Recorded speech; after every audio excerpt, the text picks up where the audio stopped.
Hello and welcome again to another episode of the Long Gone Loser Rock Show. Today we are talking about an album that has been talked about till death. While it is one of the greatest records of all time, it's been talked about a lot.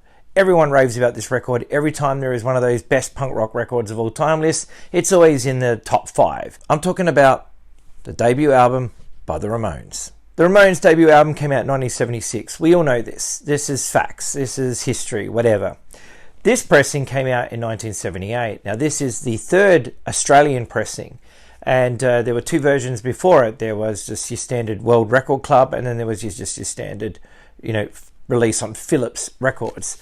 And there is a reason why we're talking about this particular album today. Besides having the album on CD, I've also got this bizarre, silver and green cover, which was released on the AIM Records label. So that's pretty cool. I found this for $6 and I couldn't just leave it there. This one cost me $8. And of course, I have the 40th anniversary edition, which is the edition that I listen to now more than ever. The magic of hearing this album in full stereo without the, bass in one ear and the guitar in the other and everything just mixed in properly.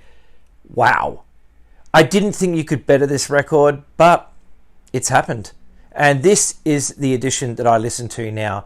I can't even tell you the last time I listened to this one because the bass in one ear and the guitar in the other has always annoyed me. I've always thought it was just the one thing that was holding this record back. But not anymore. Not with this. This sounds fresh. It sounds exciting. It sounds the way that I think this album should have been heard from the beginning.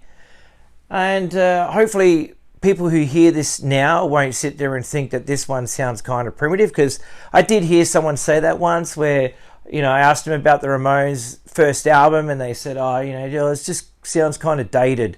Well, not anymore, my friend, because this version exists. So that brings us to this version that I found in Big Star Records for $8. Just looks like your normal pressing, back cover, lyrics, etc., etc.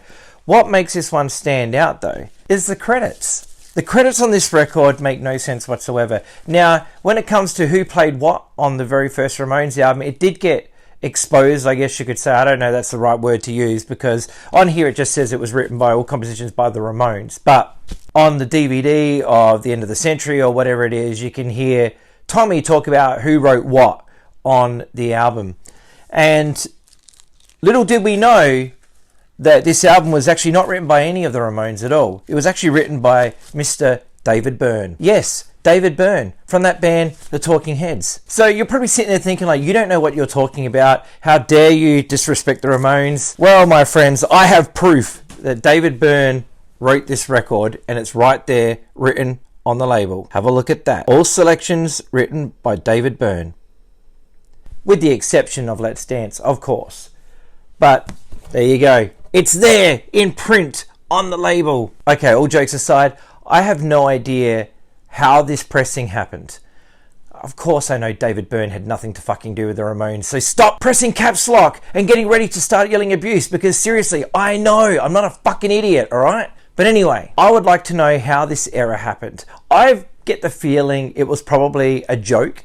Because, David Byrne is seen as some, a bit of a serious musician, where the Ramones were kind of goofy. And I would like to know how, at the third pressing of an Australian pressing, that they fucked this up. You would think that they would just send down the labels or use the same labels that they used for the first two pressings. But no. This is the third pressing, and they've gone and used a label that says David Byrne on it. I don't know how these mistakes happen. I did reach out to Monty once and I said, Monty, do you know what happened? Or do you know how this is a thing? He never got back to me. But hopefully someone out there in the Ramones universe knows exactly why this record has David Byrne's name on it. It's such a weird pressing, and it's just one of the funniest things that I have. Just look this up on Discogs, this particular pressing, and there's one copy on there, and it's a stupid amount of money. Seriously, if you're paying $200 or $300 for a Ramones record because it's got David Byrne's name as a misprint, I don't know, man. Maybe you should take that $200 or $300 and go buy a bunch of different, 10 or 20 records of bands that you haven't heard yet, and find something cool that way, because you don't need a copy of the Ramones record with David Byrne's name on it.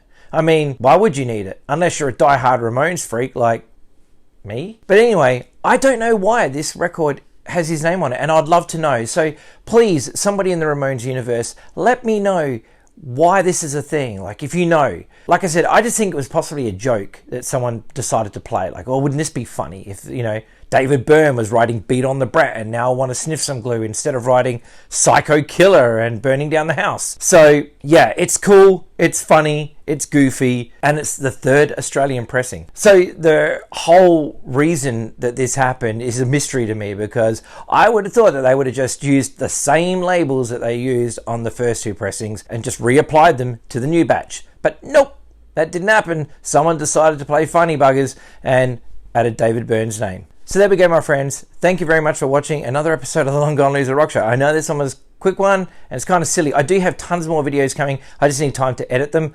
I have been super busy because, as you may or may not know, I've been doing a documentary on the history of Waterfront Records, and that is taking up most of my time. I'm also writing a book, and I'm writing a book on Waterfront Records, and that is taking up a lot of my time, trying to accumulate all this stuff for it. It is just, yeah, it's crazy.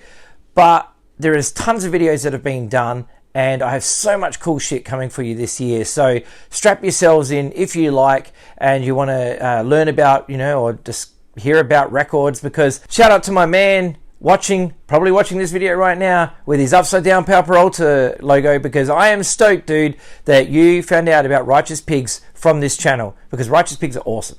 But I'm very jealous that you have Stress Related on vinyl. That's an awesome score. But anyway, thank you so much for watching, and I will see you again in the next video. Look after yourselves, take care of each other, and yeah, go buy some records.